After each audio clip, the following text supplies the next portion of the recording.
Hello, and welcome back to another episode of the Punt Intended podcast, a Dynasty fantasy basketball podcast and a SportsEthos production presented by FanDuel. As always, I am your host, Mark C., the Dynasty leader at SportsEthos. On today's episode, we will dive into some of the major risers for my latest Dynasty rankings.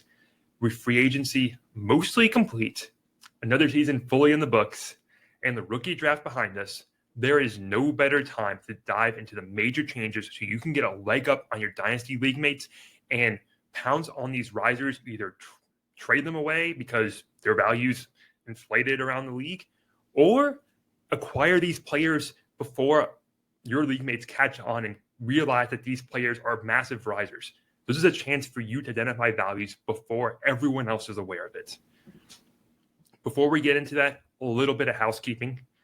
You can find me on Blue Sky at Mark C. SportsEthos, on Twitter at MacAttack145. You can find my Dynasty writings and rankings over at sportsethos.com with an NBA Fantasy Pass subscription. My updated rankings will be linked in the show notes. So if you want to look at those, go click on it. You're going to get so many details in those rankings, such as tiers. You'll get full top 350, rookie placements, and you'll get blurbs and notes on these players to help you get that little bit extra information to identify why these players are ranked where they're at. Also, again, we're on YouTube. We are trying to grow this podcast. If you can if you're watching on video, leave a comment, question, hey, Mark, why is this player not a riser? Or I didn't really like what you said about this player. Leave a comment. I will be looking at those and we'll be happy to address questions there. And if you're listening on audio, please subscribe, rate. That sort of stuff really does help the growth of the pod and would be very much appreciated. Well, let's get into these updated Dynasty rankings. So a few weeks ago, I did release my updated 9-cat top 350 rankings. It includes 43 rookies, as well as free agency and offseason updates, as mentioned before. On this pod today, we are just focusing on the biggest risers in this update. Next pod, we'll go into the fallers, but I think there's enough detail that I wanted to go into on the biggest risers and fallers, that I felt it would be appropriate to split it into 2 episodes so I can go into appropriate detail and give you all the best insights on these players. Specifically on the risers, I think there are different categories of risers, and there's different magnitudes, of course. And I'm not just talking about the raw increase that a player rises. I'm talking about someone rising up higher in the ranks matters more than someone rising lower in the ranks. If you are moving from, spot 100 to 50, that'd be a 50 spot increase. That is very different than a player rising from 250s into the 175 range, which is a 75 spot increase. That first player improve their fantasy standing more because we know that fantasy production is slanted towards the higher end producers. Player 50 is much better than player 100 than the difference between player 100 and 150.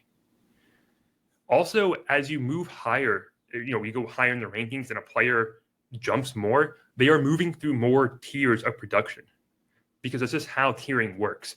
The tiers get bigger and bigger as you progress through my rankings. It's not that the lower ranked jumps do not matter, because those are also important. It's just the production towards the top matters that much more, and you care more about those more impactful players. So those players who jumped higher, or really who had movement within the higher rankings, those actually probably signify more favorable dynasty improvements.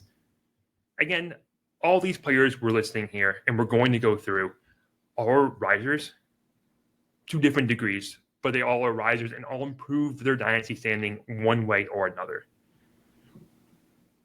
Enough on the background there.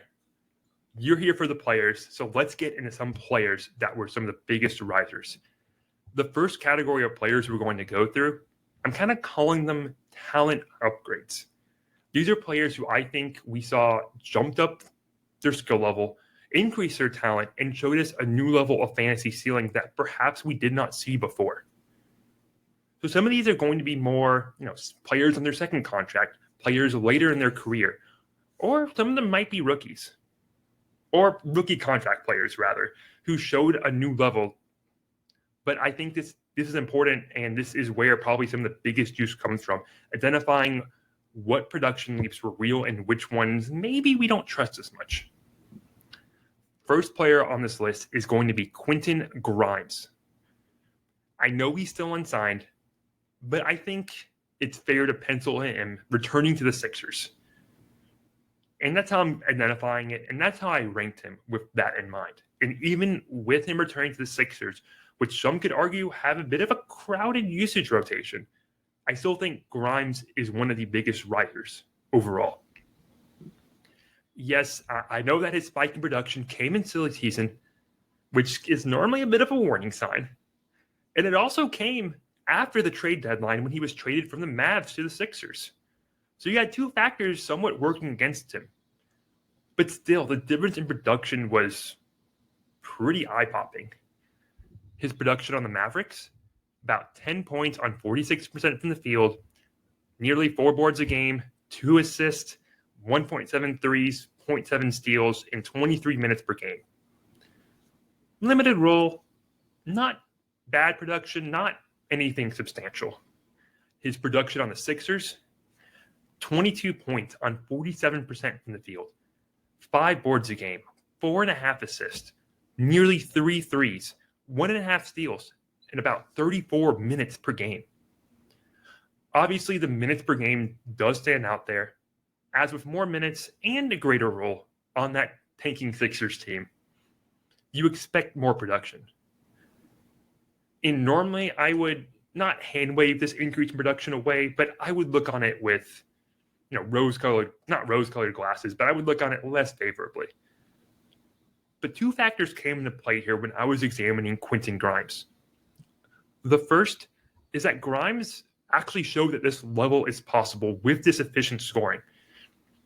Even if we want to say his shooting was a mild hot streak and is unlikely to be sustainable, there is still a ceiling here, and Grimes showed he can produce at least a top 100 clip if given the opportunity and chances, which I think is more than we could say that Grimes has ever shown in his career. At least showing that ceiling matters. At least showing that you can do that matters. The second factor with Grimes is that I didn't actually see any sirens or warning signs that seemed to indicate that any of this from Grimes was too unsustainable or too outlier, honestly. Especially in terms of the shooting numbers. When you factor in the increased role from Grimes, the greater shot volume, the increased difficulty of shots, and the load, his efficiency relative to that load was actually probably really comparable to before. I say this quite often, with increased usage and offensive load, you normally expect the efficiency to drop off. The fact that it didn't, the efficiency really didn't drop off, is really positive. So, yeah, sure, maybe we can say Grimes shot a little hot, downgrade his efficiency. That still brings him into what we would expect if we see that usage increase maintained. So the efficiency, with that increase in minutes and that greater offensive load, the efficiency only dipping down slightly is really, really good for Quentin Grimes. Of course, there are questions if Grimes is going to be afforded this level of usage, and that's completely fair. And that's why I didn't bump him up all the way inside my top 100. But approaching the top 150, definitely fair range for Quentin Grimes. Let's shift to the next player here in Josh Giddey. And Giddey is a very interesting case and a very good, I think, lesson learned for myself and how I rank players going forward. And Giddey is someone I will be discussing in depth on a future episode. So I'm not going to go into a good amount of depth here, but Giddey is going to be someone I bring up a lot throughout this offseason as a poster child for a lot of things in Dynasty. But let's just focus on the ranking here. And I'm going to restate the blurb on him from my rankings that were just released, because that's what I want to focus on. My blurb was, part of why I had Giddey so low in previous rankings was my belief that he would not prove to Chicago that he would be worth extending as the main guy. After a second half surge, it now looks to be the case that Chicago will in fact extend him, and he will see a similar role in usage. I don't think a team with winning aspirations should peg Giddey in this role, but most likely the Bulls are going to do so. Therefore, I have no choice but to adjust him up to account for that one team's belief in him. And to be fully clear, if it's not obvious, I still don't really rate Giddey as a primary offensive option. I don't trust the shooting spike we saw. He shot a very unsustainable number on open catch and shoot threes and open threes in general. The rim finishing is still quite below average and really hasn't improved in his whole career. I don't think the defense really tangibly improved all that much, even though people will say it did. I fully disagree with that. But if a team is going to commit to Giddey and is going to feature him and he's going to still start, it's very obvious that plenty of counting stats will follow with those points and those boards and assists. And I love points, boards, and assists. That is very appealing in Dynasty and in this player type. And I know Giddey is still unsigned. I think teams are leveraging restricted free agency as they should. And there's an argument that it's unfair to the players, but teams are exercising their right to leverage it.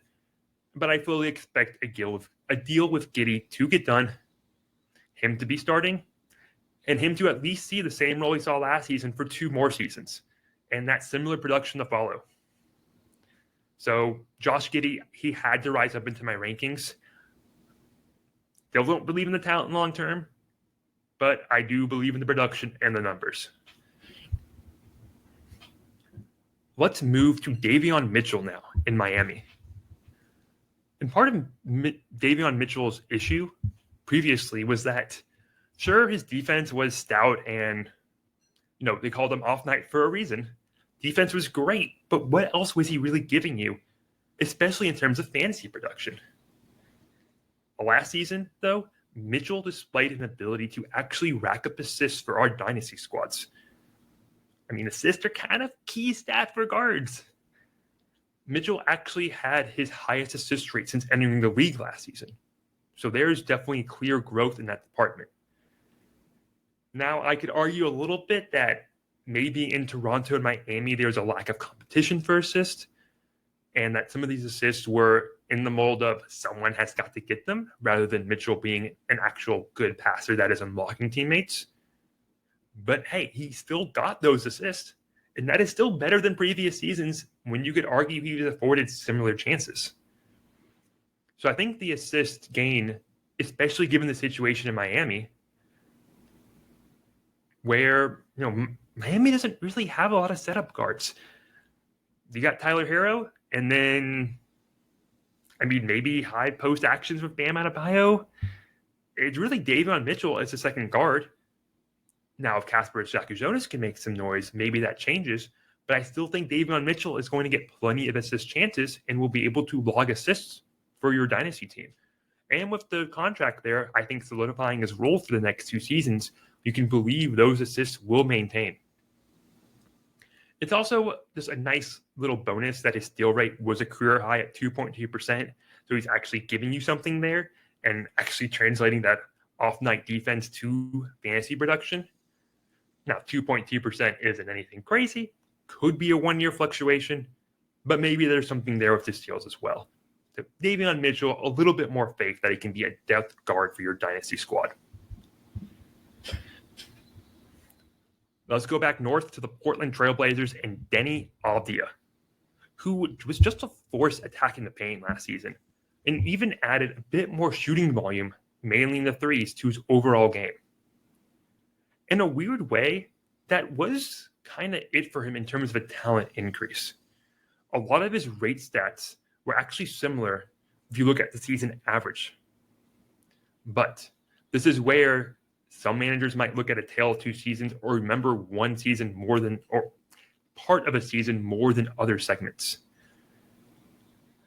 If you recall, Deni Avdija struggled early on in the 24-25 season, struggled with his shot, saw his minutes decrease before coming on in the second half. Now, funny enough, back in my December 24 rankings, I actually raised Avdija up 3 slots. And I wrote, Avdija had gotten off to a horrid start, but it's all due to the shooting slump. Because of that, I'm giving him more time to see if that's a new norm or if Avdija will bounce back. Lo and behold, Avdija stats from January 25 onward, 20 points on 49% from the field, 2 threes, 8.4 rebounds, 4.5 assists, 1.1 steals. That was good for the 59th ranked player on a per-game basis in 8 cat formats per basketball monster.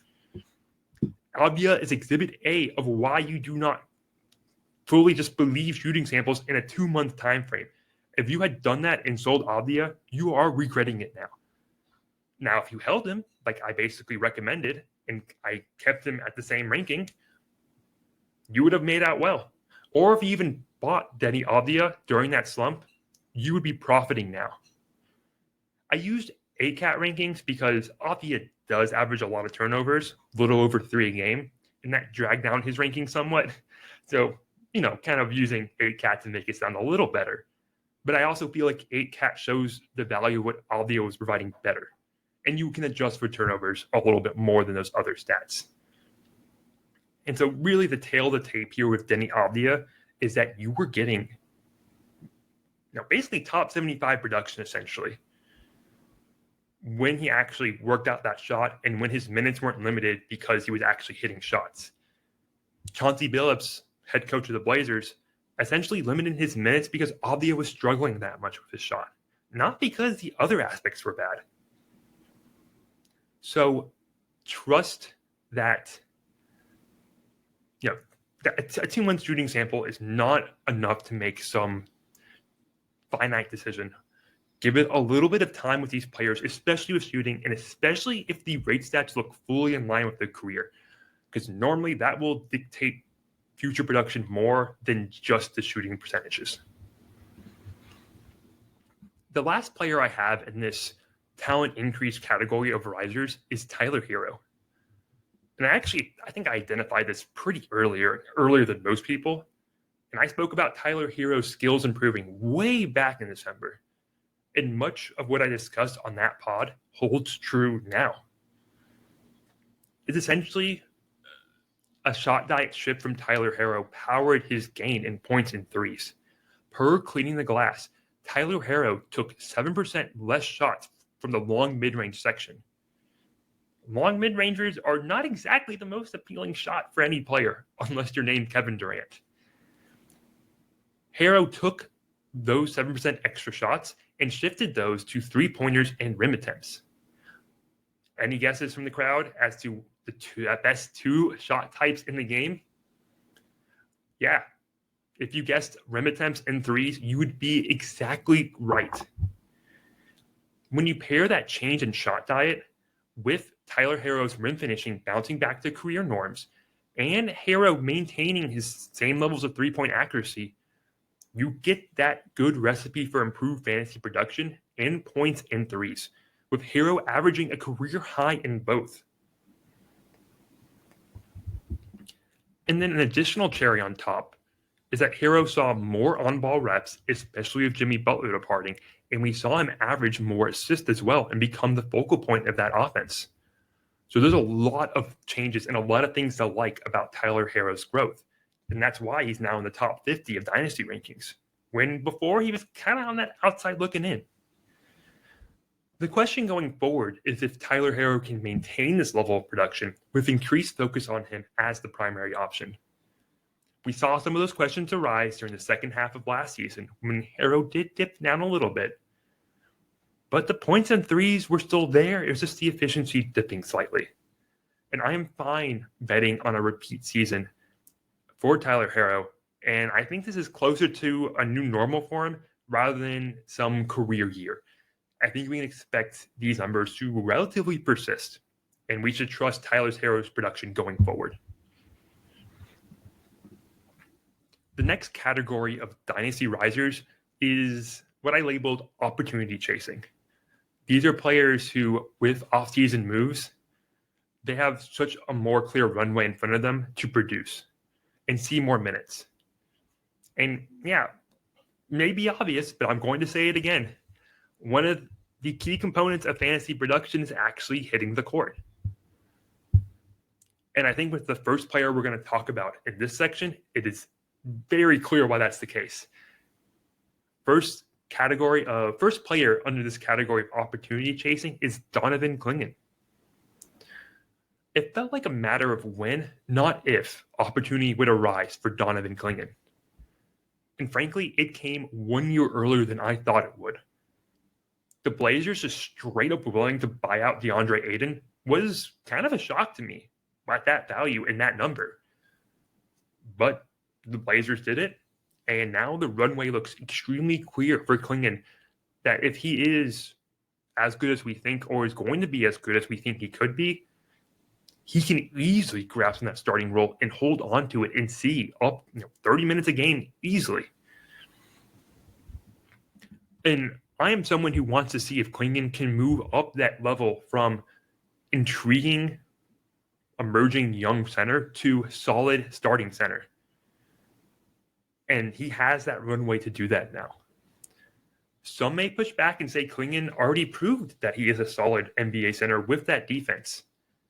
I personally need to see Clingan finish better at the hoop because the numbers finishing were actually pretty disappointing given that it's layups and dunks. Or I need to see Clingan evolve into a more dynamic passing option in the short roll or just as a high post hub.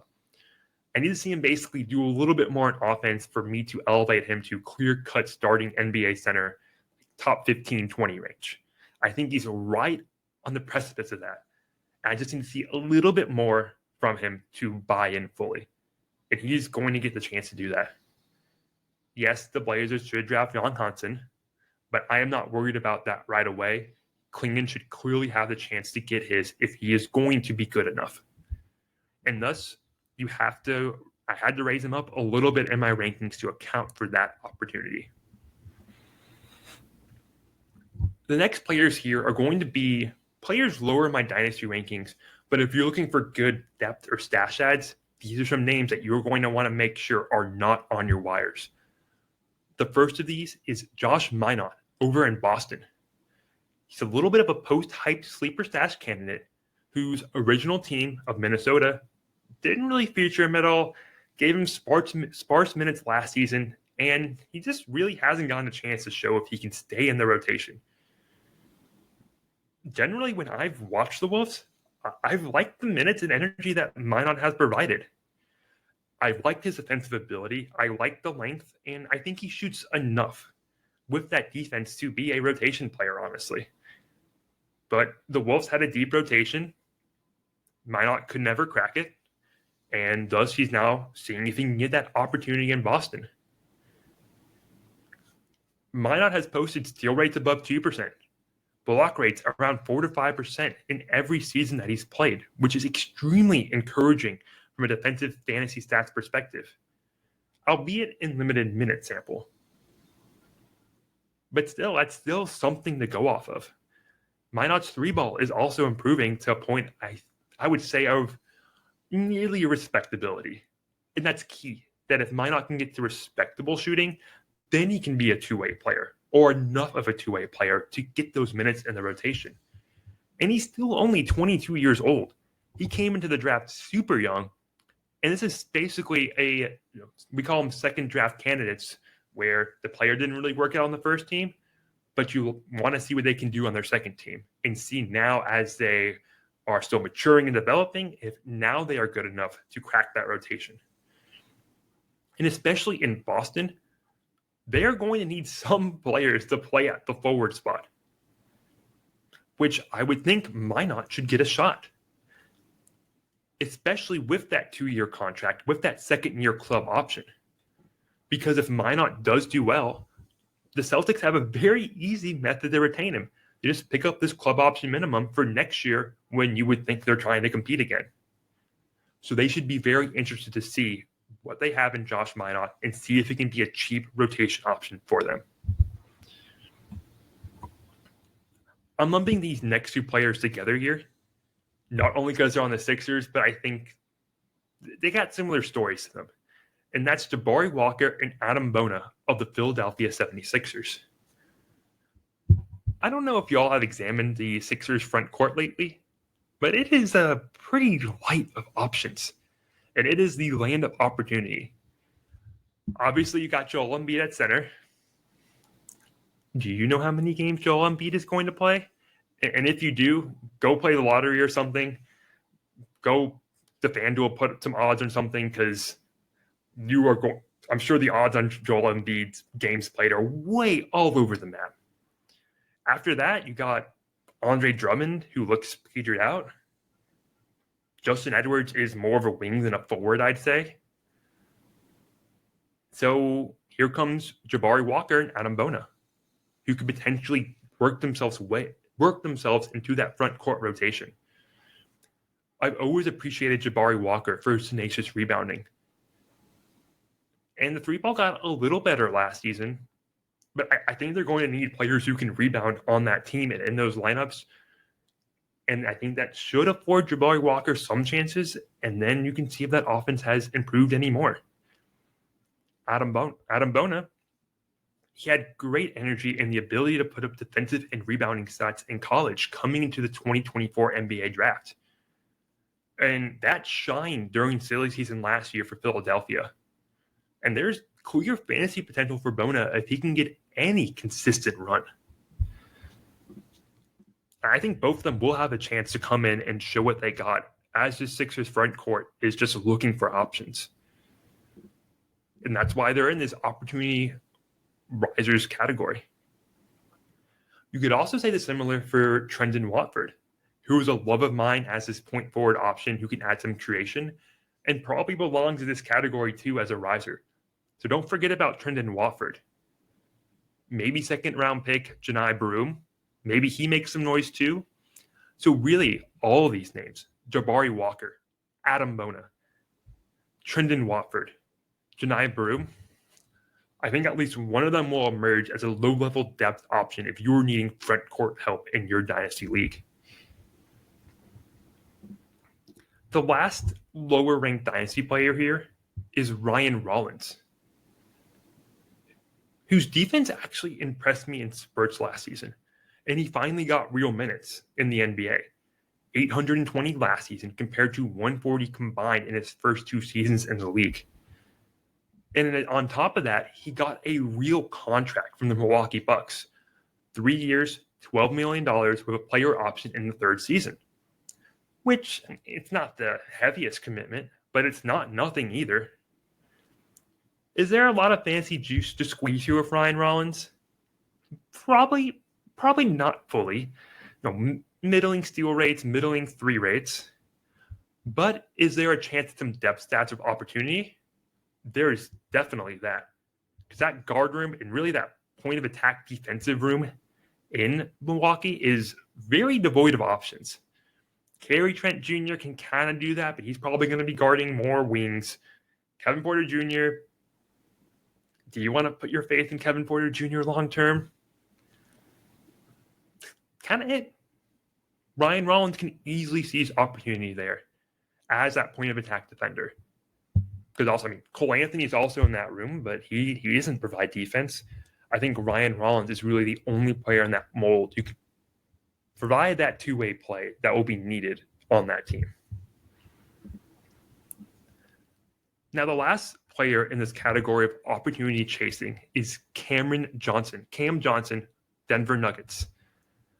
And that probably feels a bit of an outlier.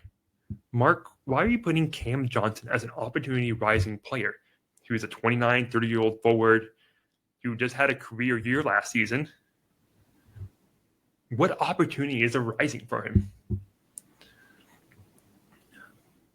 I don't know if you all are aware, but Nikola Jokic is the best passer in the NBA and arguably the best passer of all time. I would call that opportunity. That's opportunity knocking right there. And yes, Cam Johnson did have a career year last season, but it wasn't just hot shooting. On a Nets team devoid of options, Johnson had the highest usage of his career at 23%, while pretty much maintaining efficiency from the field. It wasn't the best efficiency of his career, but it was still well above his career averages. And Johnson displayed better off-the-dribble game, better attacking closeouts, and displayed more of being more than just a shooter, being able to actually capitalize on his spacing to drive into the paint and create better opportunities to score. That still seems more like a talent. Again, Mark, where's this opportunity besides just saying he's playing next to Jokic? I think there is a chance that we see this shot load maintain, which I think many people are not discussing. Last season, Cam Johnson took about 13 field goal attempts in 31.5 minutes per game. The player that he is replacing, Michael Porter Jr., took 13.5 field goal attempts in 33.7 minutes per game. Per 100 possessions, basically, Cam Johnson took just roughly one field goal attempt more per 100 possessions. But just in terms of raw minutes per game, Johnson took less and will probably see more minutes a game now on the Denver Nuggets. So you factor that in. You can pencil in Cam Johnson for some more field goals. You factor playing on the Nuggets next to Jokic instead of on the Nets, who had Cam Thomas as their best passing option. You don't think Johnson is going to see not only potentially more shots, but easier shots? I mean, come on. This seems so obvious to me that Cam Johnson is going to be able to have some of the best shot opportunities of his career. Sign me up again for Cam Johnson having a great season that I don't think many are talking about, but honestly, I would be buying in Dynasty circles. The last category of Dynasty risers is young players showing more. And, when I rank younger prospects and players still in their first couple years in the season, obviously there's baked into what does their development look like. And, you rank with that end product more in mind. You don't rank saying, well, they're not going to produce year one, I'm going to put them way at the bottom, and then when they produce, we're bouncing them back up. No, you kind of factor that in and you put them in the rankings where you think they're going to roughly end up as, maybe valuing that short-term loss production more. However, when rookies show more, or rookies or prospects show more than I thought they had, then that's where they start to rise in the rankings because they're starting to emerge and we see, where that band of variance is actually going to tail to.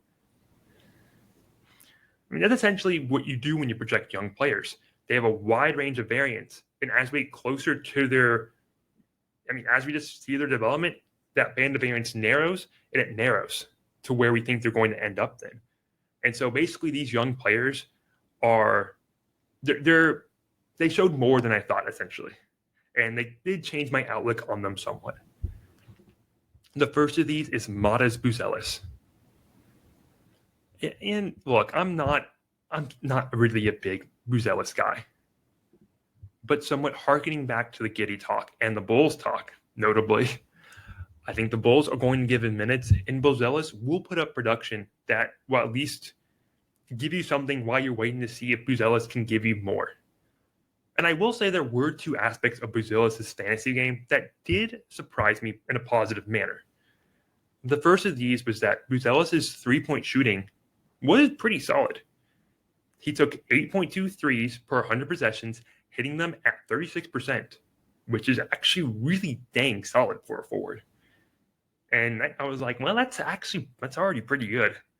Could that even be elite or just consistently above average? Both of those would be better than what I pegged Buzelis as a prospect. In addition, Buzelis' 4.3% block rate is not nothing either. That is definitely beneficial, a percentage that you'd like to see. So they are clear fantasy building blocks here for Buzelis that I didn't fully see existing. Now the assist percentage, the 2-point efficiency, that's pretty poor. And that's where I don't see this ultimate, point forward creation ceiling from Buzelis. But we are seeing some of those complementary aspects in Buzelis' game that gives me more faith and belief that If he just becomes a starter, he can produce well and produce near that top 100 range easily. The next player in young player showing more is actually Austin Reaves. Austin Reaves maybe would have gone better in the emerging talents option or talent increasing category. But I'm putting him in young players showing more because I think he did show something else. And he's relatively young-ish in the league. Probably belongs in the other category, but we're going to discuss him here. Now, I thought that the Luka Doncic trade would hurt him. He would see less opportunities on ball, be relegated to more an off-ball role. And I was just wrong there. It turns out the less pressure devoted to him when Reaves shifted down to that third primary ball handling option actually helped him quite a bit. And we saw his numbers shoot up really just across the board. Improved efficiency, a little bit more threes, improved three-point volume. Part of that's also not just on ball, but playing off an elite creator in Luka Doncic as well as LeBron James. So there's a lot of positive stuff we saw from Reaves post-trade deadline. And if LeBron James takes even more of a backseat during the season, well, obviously being a threat on the court, but maybe take some more secondary role, then Reaves would stand to benefit from those creation duties. So Reaves is someone who did shoot up a good amount in my rankings, and I think we can trust his post-trade deadline stats to maintain pretty close. Okay, we'll shift from now maybe players who don't belong in the young players showing more category. We'll go to Jaden Ivey, who definitely belongs in this category.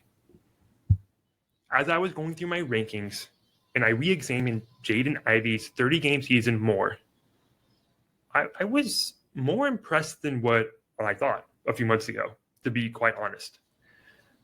I remember Jaden Ivey's games and watching him on film. And I remember thinking, maybe a starter, but probably not. More this first guard off the bench combo guard role. But the creation and scoring numbers actually say a little bit otherwise as I looked more to the stats in this updated rankings. Pretty good three-point volume, 8.2 three-point attempts per 100 possessions at 41% clip. Both the rate and the accuracy are very appealing there. Jaden Ivey improved to 46% from the field.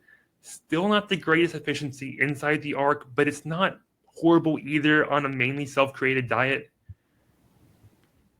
And that's really the main concerns with Ivey and why he didn't rise to my top 100, say. He's still outside my top 100. Because of that middling efficiency overall, and you're not really getting great assists from him. You're getting some assist, but it's not point guard level. It's more combo guard levels in that 4 range. And really, you're not getting the other non-scoring stats for fantasy and rebounds or steals or blocks or anything like that. But I do think Jaden Ivey, there is more of a combo guard starter here, playing off Cade Cunningham, than I saw before. I think I would say a few months ago, I thought it was lower than 50-50 that he'd be a starter long term. Now I think it's actually higher than 50% chance that Jaden Ivey is a starter, especially long-term in Detroit, where Detroit didn't really add anything to take away chances from Jaden Ivey. Yes, they brought in Karis LeVert, but at Karis LeVert's age and what he's shown in the past, I mean, unless Jaden Ivey just completely stinks, Ivey's going to be the starter most likely and see plenty of opportunity to be that second banana to Cade Cunningham. And the Pistons are giving him that opportunity and chances. Another player that is kind of this young player showing more is Stephon Castle. Yes, reigning Rookie of the Year, Stephon Castle. I say that somewhat hesitantly and somewhat sarcastically because Castle was one of my most hesitant move-ups in my rankings. And I think Castle is really the only player I moved up partially because of his trade value in Dynasty circles. And frankly, I am just much lower on Castle compared to everyone in the industry. I am fairly certain on that. And I rarely let consensus rankings dictate my personal rankings too much unless I am literally that far apart. And that's only because trade value does play some role in rankings. People will look at rankings and see players, those players ranked in the 70s. I should get a player back in the 70s. And so, to be fair to viewers in my rankings, I moved Castle more up than what I felt comfortable with. And even then, I'm still outlier low on him. So Castle did rise up. He did show some aspects of improvement or better production than what I thought he'd show. But there's still a lot that I think that just is not good in Castle's game. The only area of Stephon Castle's game where I thought he showed promise and showed above average skills in was the finishing at the rim, where he was about 55th percentile on makes at the rim for cleaning the glass with an okay amount of self-created rim attempts and encouraging volume. Everything else for fantasy is kind of blah and whatever. People will point now to the 4.1 assists in 27 minutes per game, good for a 23% assist rate. But Castle was put in a position of being the one who initiated the offense a majority of his time on the court. There were some high-level passes, but not enough to think that he's going to be this great assist help guy. More in that 4 to 5 range, I think, is where his peak will be at. Castle's shooting was absolutely atrocious, honestly.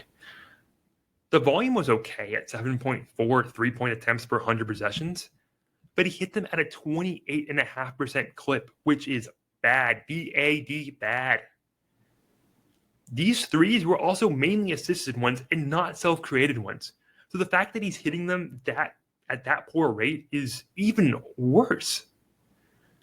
His pull-up numbers were bad. His catch and shoot numbers were bad. It's just not encouraging any way or form.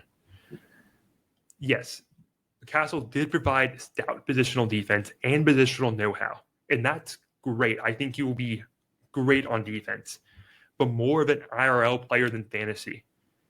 With only a 1.7% steal rate, not really giving you that much in the steals department.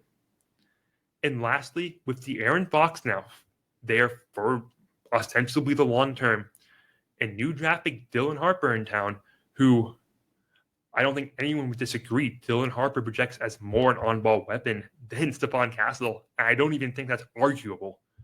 I don't see Castle becoming a strong enough on-ball threat, and I don't think he's showing any signs of being a strong enough off-ball offensive threat for him to really see starter-level minutes when we look, 2 years down the road even. And so, yeah, Castle bumped up. I didn't feel great about it. And you know what? If I miss on Stephon Castle, I'm okay on that. I just do not see what others are seeing here. And I'm okay missing out. Trade him now while his value is the highest. Get off the Stephon Castle train. Pump up those Rookie of the Year numbers and move on from him. And I think you'll just find value if you move off for him. If you trade away Castle and get a guy in the top 100, I think it's a clear win for you.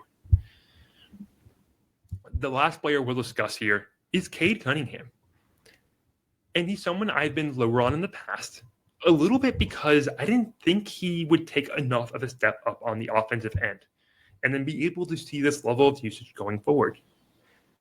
And I still have some qualms over the shot diet, where it's a lot of mid-rangers, not a ton of rim attempts. I don't love the turnover rate either, but he shot pretty well in his mid-rangers this season, and he made it work, even with that turnover rate, powering Detroit to a surprise season. And clearly, with their offseason moves, Detroit they are acting with Cade Cunningham as the face of the franchises. As I referenced earlier with Jaden Ivey, Detroit did not make any massive team role-changing moves in the offseason. And again, I'm kind of learning from the Giddey ranking a little bit here. If just one team believes in the player and is going to give him this massive role right for fantasy production, we should take that information and follow it down the road of fantasy production and goodies. Generally, I do feel one of my strengths as a fantasy analyst is identifying players' roles in the future, projecting usage, and ranking what production will last and what won't. But I will take the L here a little bit. I missed on Cunningham. I missed a little bit on Josh Giddey. And yeah, I don't think they're the talent that some people think they are, but I also cannot deny that they are now in roles clear and ripe for fantasy production. Maybe that's a warning on Stephon Castle, but I feel strongly that won't be the case because Castle, I just don't think we'll see the same opportunities and roles as will be others now on the team ahead of him better than what he does for that fantasy production. And I think that is the main difference here when taking the lessons of Giddey and Cunningham and applying them to Castle, that there are players on the Spurs who are better in that on-ball role than Castle is. And that was not the case with Josh Giddey when he moved to the Bulls and Cade Cunningham on the Pistons. And that's where we'll leave it for this episode of the Punt Intended podcast. Went through lots of risers here, lots of insights, and lots of lessons on how you can identify risers and take what I applied to these players and apply that to other players. And maybe you can identify some players that you think will rise. Do you think there's someone that is a big riser that I didn't mention? Mention them in the comments. Let's talk about them. If you listen this long, again, please hit that like button on YouTube here. And be on the lookout for next pod where we will detail the fallers and what lessons we can take from those. Be on the lookout for that, and we will see you next time on the Punt Intended podcast presented by FanDuel.